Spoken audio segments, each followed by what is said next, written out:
One of the players that caught the most praise from Bengals brass in Indianapolis last week is Jordan Battle. Is he headed for an extension? Let's break it down.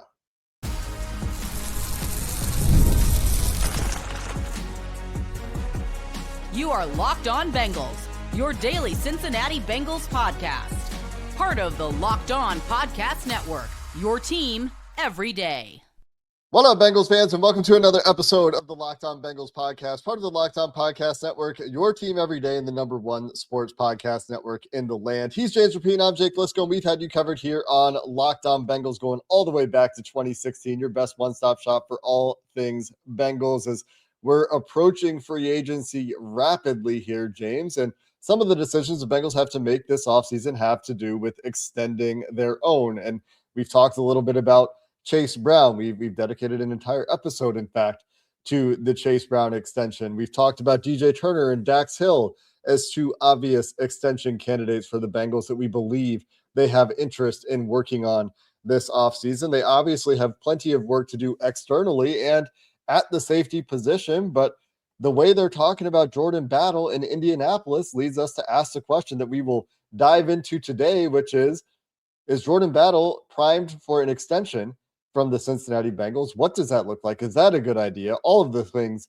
that come up with Jordan Battle for this team heading into his fourth year, having qualified for a performance escalator based on play time. So he's already getting a raise in his fourth year. That is in today's episode of the Locked On Bengals podcast. Welcome back, by the way, to all the everydayers out there, everyone who makes Locked On Bengals their first listen. We appreciate those of you who make us part of your daily routine. And we don't often remind you about this, but we've got the Locked On Bengals Insider program. You can check it out at joinsubtext.com/LockedOnBengals. There's also a link in the show notes, and that is where you get a direct text from James and or myself. You can text us back and forth, and we'll also give you all the information that we have that we can share as soon as we can. We've talked about the Bengals offseason plans a little bit, what our expectations are for the Bengals to do. We'll get into that on the show over the next couple of days as well. And those of you who are in that group saw some of the indicators that the Dalton Risner deal was getting close before that news came out this week. And James, let's dive into the Jordan Battle conversation, because if there's one thing that was maybe surprising about what Bengals coaches or Duke Tobin said in Indianapolis, it was that pretty much everyone, not necessarily Dan Pitcher on the offensive side, but pretty much everyone brought up Jordan Battle, and many times it was unprompted. That stock rising is, it's there. Jordan Battle stock certainly rising. And I'll just read part of a quote from Al Golden. He was like, I want to know who can riff. And I use the word riff because that's what it reminds me of. Do they have the confidence to sit there and talk about what's on the screen, how it evolves, the formation, the pre-snap awareness? And he's just talking about in general. And then randomly, he's like, that's what I love about Jordan Battle. I keep coming back to him, but man, I walk into the room and Jordan's got all these questions. He's answering every question. He brings energy and he goes on and on. He mentioned force multipliers. And look, it was Duke Tobin. It was Al Golden. It was Zach Taylor. You're right. It was everybody at the combine. And that's awesome. I love it. I love that the Jordan Battle that they met with that gave them the best combine interview ever is starting to shine through. And we saw that some. He did make splash plays. He was a playmaker, but it was inconsistent. And it was surprising to see, because the lows for Jordan Battle were low in 2025. It was surprising to see how much the coaching staff either praised him, or in Al Golden's case, and it was specifically Al Golden, like went out of his way to praise Jordan Battle. And I don't know what exactly that means. Obviously, everyone's going to say, oh, well, that means he's a big piece. They're going to extend him. They're going to give him big money, all of those things. I'm not there yet. I'll explain why coming up in a second. But from a stock standpoint, you can't help but think that Jordan Battle's stock overall is on the rise, given the plays he did make that we all saw, and he did make some splash plays, also combined with what was battle week in Indianapolis at the combine. Yeah, it was not just Al Golden, but it was Al Golden multiple times. And obviously he would have the biggest voice about how he feels and what the team's direction is. with Jordan Battle. It was also Duke Tobin. It was also Zach Taylor. Like we said, it's Duke Tobin saying, I feel like Jordan is a guy who's developing a leadership role in our team, which you have to have in the back end. I think he can factor in the box. I think he can factor in deep zones as well. Those are things that we're very positive about. And the just from Golden was more that they liked a role they found for him more down in the box. And obviously he referenced him playing deep as well, did Al Golden, just like Duke Tobin did. But it sounded like for Golden, they're looking for more of the free safety type of player to go along with Jordan Battle, which is interesting. But for Golden, it wasn't just Dax Hill and Miles Murphy and the linebackers kind of finding their footing, figuring out what was going on.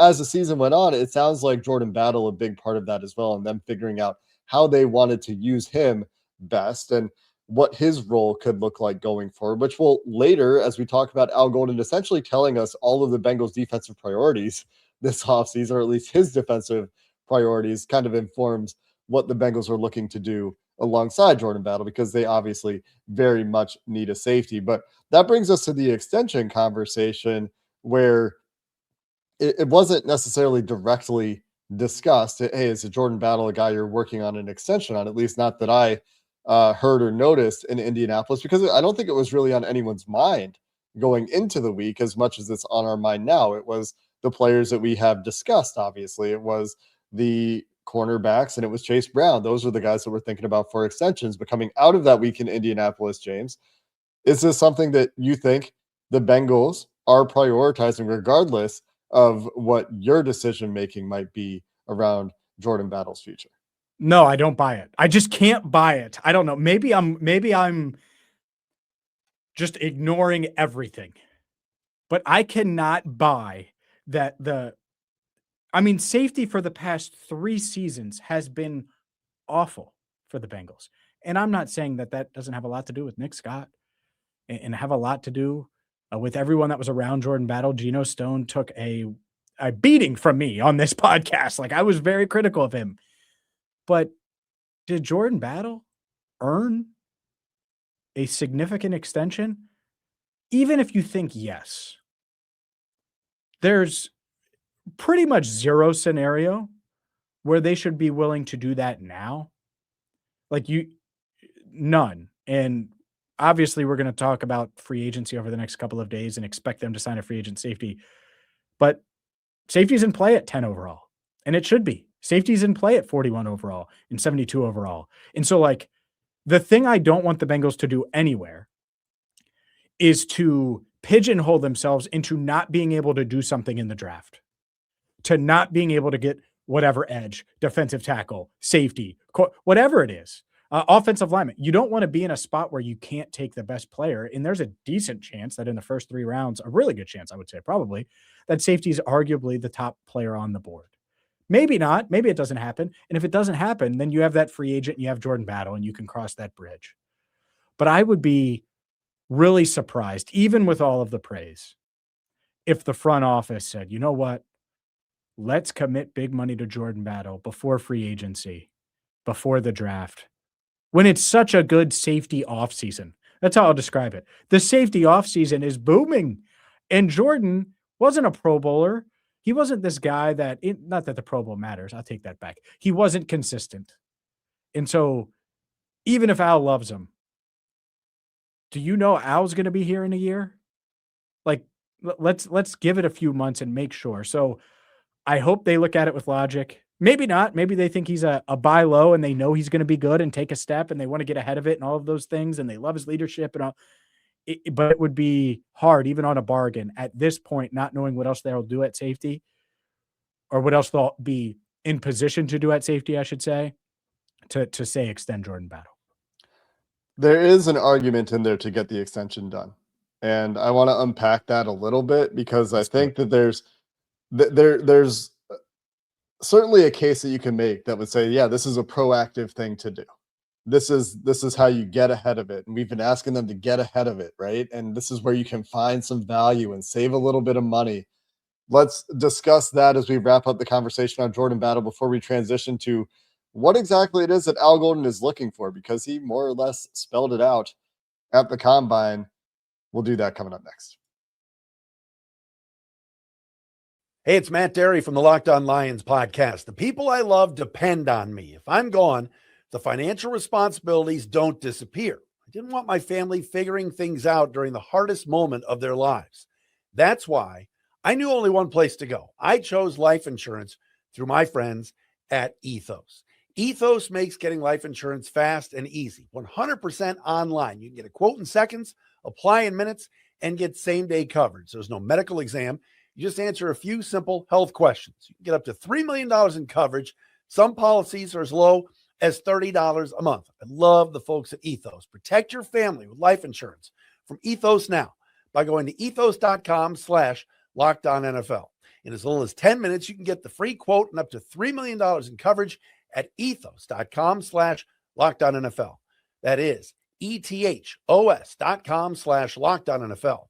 Ethos.com/LockedOnNFL. Application times and rates may vary.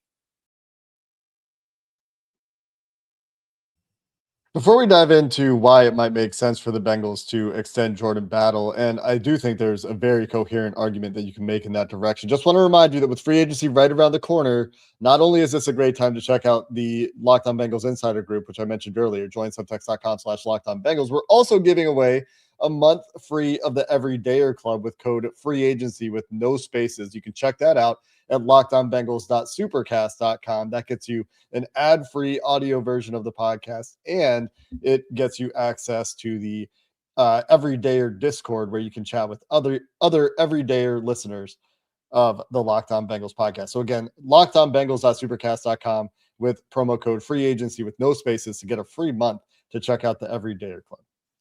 Yeah, and I get it. I made the whole argument against Jordan Battle. Here's the argument for him. Ascending player they really believe in. They think that the defensive front, obviously, and the linebackers failed Jordan when they watched the film. They looked at him and said, playmaker, knows where to be, obviously has to tackle better at certain times, but he's ascending. Let's get ahead of it here. Let's make him a building block, and let's get him a year ahead, because we know he's going to shine this year. Like, they could be that bullish on him and believe in the talent and believe in the football intelligence and believe that getting ahead now, signing him to a contract, helps fix their safety issue. And so I get that. And you can make that argument. And I think it's interesting. The downside to that, Jake, is strictly, it either, to me, would take them out of a free agent safety signing, like a significant one, or a Caleb Downs early safety in the draft picking. And that's a tough sell for me this time. In May, it might not be, but right now. And could the safety market completely change between now and that? You know, like there's all these different factors. But yeah, I think that's the argument for it, is that he's ascending, that you believe in him, and that the pieces around him didn't put him in position to succeed. And when they do, after free agency and the draft, that he's going to excel and take another step. Couple things. First, you talk about the tackling stuff, and Duke Tobin directly talked about that. And Jay Morrison has a piece on this over on BengalsTalk.com, where Tobin's quote is, the more space you create with those guys, the tougher the tackles get. There are no safeties in the NFL that don't miss tackles. You want to limit those exposures where they have a big gap to make up, but space causes missed tackles more than anything. So spacing is important. So talking about the things happening in front of the safeties and missed tackles happening at the secondary level, at the third level of the defense. And obviously that is going to happen. The other thing that comes to mind is, say you want to compare, because Jordan Battle's still young, right? He's 25 years old. He was relatively young as a rookie, not as young as Nick Cross, who is a potential Bengals free agent target for some people, depending on who you ask about their favorite safety prospect. But Nick Cross, who's younger than Jordan Battle, has played pretty similar football at times throughout his career. He's had one season that, according to PFF grades anyway, was graded as above average, one average season as a full-time starter. He's had, about an 11 to 12% missed tackle rate in the last couple of years. He's given up, 74, 72% of targets in his area as receptions. He's got a handful of pass breakups and interceptions and forced fumbles, the way Jordan Battle has a handful of those things. And Jordan Battle misses a few more tackles and is on a defense that you could argue is maybe a little bit more spacious to reflect back on what Duke Tobin had to say, and maybe puts Battle in slightly tougher situations. So if they see Battle as a guy who can be a solid plus safety for them in the future, a guy that they like the leadership role and that they've seen develop into that leadership role. What if it's only a mid-level contract? What if it's a 3-year, $24 million contract? The contract that, the mid-level veteran contract that isn't breaking the bank, but is solid starter money, and it's a 3-year deal, and they spread it out into this year, and they spread that cap hit out a little bit. I think that there's a real case to be made there. And maybe it's even a little bit less, maybe it's a little bit more. I just picked a number. Maybe it's closer to $6 million per year or something like that instead. But if it's a moderate deal, for a few years and they're getting ahead of it, great. Now, as far as the timing, you mentioned the timing is huge for me. Yeah. So I do think this is like a training camp kind of extension. This isn't a get ahead of it now. This is more of a let's get through the offseason, and where the Bengals often do many of their extensions for guys that they know they want, they know they have a role for, is closer to the beginning of training camp. Now, that's probably, like you said, more of the time frame I'd be thinking about here. Yeah, and I think it's a really good point, because they signed Von Bell for 3 years, $18 million in 2020. Like if you could get him for a couple million more a year, and it is in July, and it's because you signed Nick Cross or because you drafted Caleb Downs, but you didn't do both, and you want to solidify, you want to have the continuity because of all the things Al Golden mentioned, where he can riff and he can tell you where to go and where to be and help lead this defense. Be a good communicator on the field, which no doubt. Make the Von Bell parallel. If he can be a Von Bell that's homegrown, great. It's funny that we're having this conversation, because the moment they drafted him, I turned to Dan Horde and we both said Von Bell. Like, is that Von Bell? Like, it was after they drafted him. We heard from him on the phone. We talked to coaches about him, and it just felt like, oh, well, this is their Von. Like, this is what they wanted. And maybe it took a couple of years where Von Bell literally came back, and it was weird in that first year with Dax and as a starting safety. And you had the differences there with Nick Scott. And then you got Geno Stone, who obviously, again, was not the best running mate. Like, I could totally see that. So you can sell me on that. And that's what's tough. It's such a timing thing for me. So if you tell me they have two starting safeties that are clearly the starting safeties, and Jordan Battle is starting, and in camp they approach him about a $6 million per year, $7 million per year, $8 million per year extension, and they already had the money and they've made the other additions they want and all those, I think it makes some sense. They're paying him nearly $4 million this year. You mentioned it, the $3.6 million. So yeah, the timing is so big. It's a big part of why I'm like, I'm good. But if in a few months it's clear that Battle needs to be a part of the future, there's a good chance that he will be a part of the future, then that's much different than if you have Brian Cook and Caleb Downs in the safety room and Battle entering a contract year. I think those are two way different things. Oh yeah, no doubt. If they are spending a bunch of other resources there, they would probably reconsider this plan if it's even a plan that they're currently considering. But I wouldn't be surprised if it's a plan they're considering. I know that Battle's had his ups and downs, but if they see him this way, they would be saying, we see something that you don't see. There's things happening behind the scenes. We think that this is more of a product of what's going on around him. And sometimes you do have to give the front office like a little bit of credit. And the reason that the player that comes to mind for me here is Dax Hill, and the way that we heard the personnel group continuously go to bat for Dax Hill when the defensive staff couldn't figure out where to put him. And there are some people out there that still don't think Dax is good. I know that there's some people out there that listen to this and feel that way. I think he's a good corner. Yes. I from the start have thought he could play corner. So, I mean, there's a little bit of vindication there for me. Draft day, we said. Yeah, I mean, we asked Mike Potts about it after they drafted him. Can he play outside?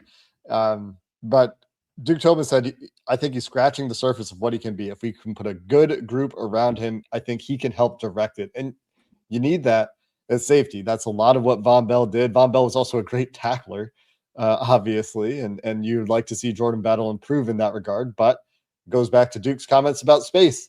How much better were things overall on that defense in terms of keeping things in structure and having guys where they're supposed to be when Von Bell was in town? If that's what Jordan Battle can be, you could totally see them thinking about that as an extension candidate.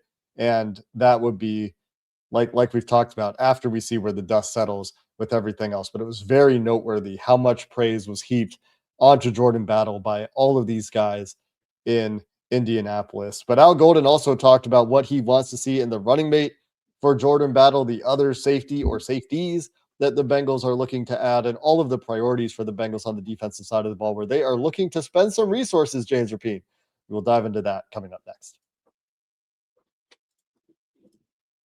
This episode is sponsored by BetterHelp. March is a time to celebrate women, especially around International Women's Day, and to recognize just how much they carry at work, in relationships, in families, in all of the unseen roles and thankless jobs that they do every single day. It's easy to celebrate that strength, but it's just as important to make space for their emotional well-being. And honestly, that goes for all of us. With over 30,000 licensed therapists and more than 6 million people served worldwide, BetterHelp is the world's largest online therapy platform, and it works. Fill out a short questionnaire, get matched with a licensed therapist, and if it's not the right fit, switch at any time. Your emotional well-being matters. Find support and feel lighter in therapy. Sign up and get 10% off at betterhelp.com/lockedon. That's better, HELP.com/lockedon. We got a list of priorities, essentially, from Al Golden at the Combine as you guys were talking with him in the hotel media session. And this is those of you that are insider subscribers, join subtext.com/lockedonbengals. You heard from me on Sunday, I think it was, when it sounded a whole lot like the plan for the Bengals was to go attack the defensive line with multiple players, linebacker, safety. They want to add at every level of this defense. And that's what we've been talking about as what they should do all along. And of course, as we record this on Wednesday, Ian Rappaport told national audiences that they want to take that money that they would have used potentially on Trey Hendrickson. And this is a funny way of phrasing it, because they were never going to use that money on Trey Hendrickson this year. And they're going to spend that in numerous contracts on the defensive side of the ball. So the plan to be, quote, aggressive in overhauling their defense, something that we've been telling you for a while now, they should do, that they would do for at least a little bit here, especially for the insiders. And Al Golden kind of shed a light on specifically where they'll be trying to spend that money, specifically some of the areas they're looking to target on all three of these levels of defense. Yeah, it's important that they do it. It's important that they see it.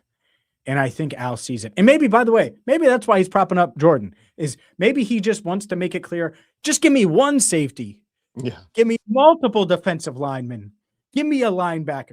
Give me those things that I'm sure he was like, yeah, we could use a linebacker. Maybe not. Maybe they thought that Logan Wilson was going to bounce back, right? And then they went into the draft and that happened. But regardless, Al Golden wants a linebacker that can help put Demetrius Knight where they want him and allow him to get off of the line of scrimmage and not have to play that role as much. And I think that's a big one when identifying who the Bengals will target in free agency at linebacker, someone that can do that, can be that combo guy. I think from a defensive line standpoint, and this is where it aligns with what Rappaport said, from a take Trey's money and spend it elsewhere. They want rotations. They want levels. They want layers to their pass rush. Multiple guys is what I foresee. And it's what it should be. I was thinking about it. We're going to talk about free agency over the next couple of shows. I want 3 defensive linemen, assuming Osai's out the door. And I don't know if we should assume that, but I think there's a good chance he signs elsewhere. You need edge is a huge need, and you need some juice as a defensive tackle too. So you're going to need some bodies in there to establish that rotation. And I think that's a big part of it. And then this ties to the Jordan Battle thing with safety. I strictly asked, what are you looking for? And he said, someone that complements Jordan Battle, which I thought was an interesting point. So all 3 levels. We want them to address all 3 levels. I think Al wants it. I know other coaches want it. We'll see if they do it, but obviously it's needed. Yeah, I think the interesting thing is what kind of player they're looking for, Yeah. right? Multiple defensive line might not only be free agents. Just want to throw out this little caveat to what you said. Like Sure. maybe it's a trade, maybe it's a draft, right? And there's a Hopefully it is a trade. Hopefully huge it's a trade that trade. happened before we started recording that did not involve the Bengals, the Rams, and the Chiefs pulling off the trade for Trent McDuffie, which I really like for the Rams, by the way, but not a Locked On Rams or Locked On Chiefs podcast. Good for them and getting a little win-win deal done. I've seen a lot of praise on both sides, but maybe it's a trade, right? Maybe they're considering the Jonathan Grenard idea. Maybe Jonathan Grenard ends up getting cut. Who knows, right? We talked about it yesterday. But the kinds of players that Al Golden is looking for sounds like he's looking for those one-on-one winners. And we've alluded to that a little bit. The everydayers have heard me mention this on previous shows, but as far as what kind of defensive lineman they're looking for, I really do think they're looking for the guys that can, all right, you're going to be our winner now, because that's what Trey Hendrickson was. That was the idea last year, was Trey Hendrickson was going to be the one-on-one winner. The other thing that I think really stood out to me as far as what Al Golden was talking about in terms of the defensive front is guys that are going to be able to get into the right stunt and rush calls on the field. He talked about, this is the least I've ever pressured. This is the least I've ever stunted. Yep. And part of that, I think, is the linebackers and the comfort level from the linebackers and those guys going into year two.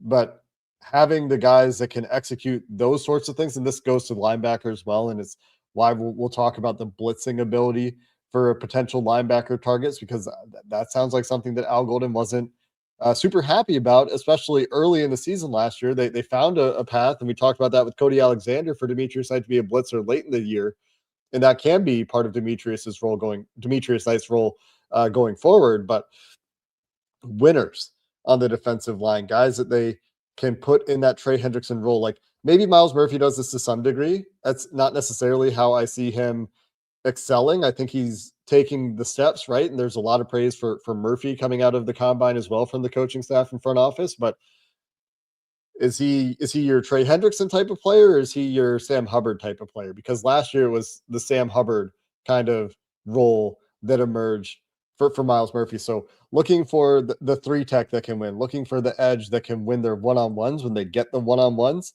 That's a priority on the defensive line. And that's kind of the fun part, right? Like, it's not the nose tackle that we had to talk about last year that has to do the dirty work and eat the double teams. Sure. And maybe they make a change in nose tackle, maybe not. But the winners, the guys that can go win the one-on-ones and fill up the stat sheet and pressure the quarterback, like that's kind of the fun part of the defensive line for a lot of people. And that's what it sounds like they're targeting to me this offseason. Yeah. Give me the layers. Give me the layers of and the waves and put yourself in a position, and you'll see that certainly when we talk free agency. My mindset will be to fix the need, to fill the need, fill the void, but also have enough available. You can take Ruben Bain at 10 and not think about it. He's going to get plenty of snaps, right? Not think about it. You can take, if there's a defensive tackle you love at 10, there's a Peter Woods fans out there. You could take him and not think about it, because guess what? If Cedric Johnson is on the outside looking in, you're okay with that. If Chris Jenkins Jr. is fighting for his life for playing time, that's okay. It is. It's the same thing with linebacker. Barrett Carter. If that man has to be Darren Simmons' best friend as the fourth linebacker, guess what? It is what it is, my man. Like, that's it. That's part of it. Same thing with Jordan Battle. Like, there's a theme. Like, they've sucked, okay? Like, they need to be better, and no one has played good enough. And so if you can add in those areas to make those areas, and one thing that Al said is, we look at the overall position group, and we want those groups to be good enough, the whole group. And so you need to find what you're missing, and you can't ignore upgrades in some of those areas, even if there are fringe roster guys or guys that as of now would be contributors that maybe get challenged because of who you draft. So that's the hope. And I truly deep down think, just talking with people even before the combine, but certainly at the combine, and I'm not necessarily talking about these conversations that we're referencing on the record. The Bengals plan to attack. They plan to add significantly. We should plan on being busy next week.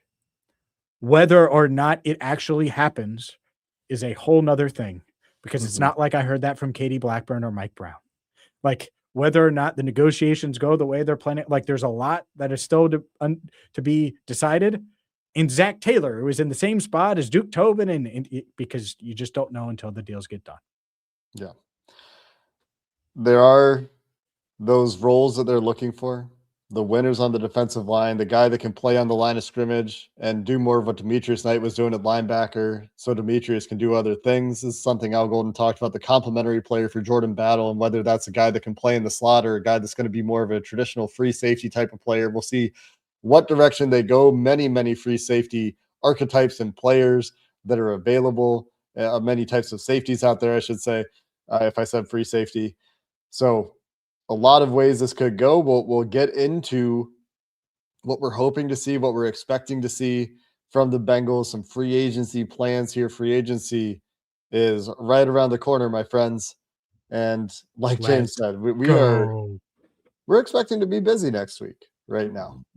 Expecting to be fairly occupied with the Bengals keeping us busy next week. So that's going to do it for this episode of the Locked On Bengals podcast. Until next time, thanks for listening. Hooday, and have a good one. Insert date joke here.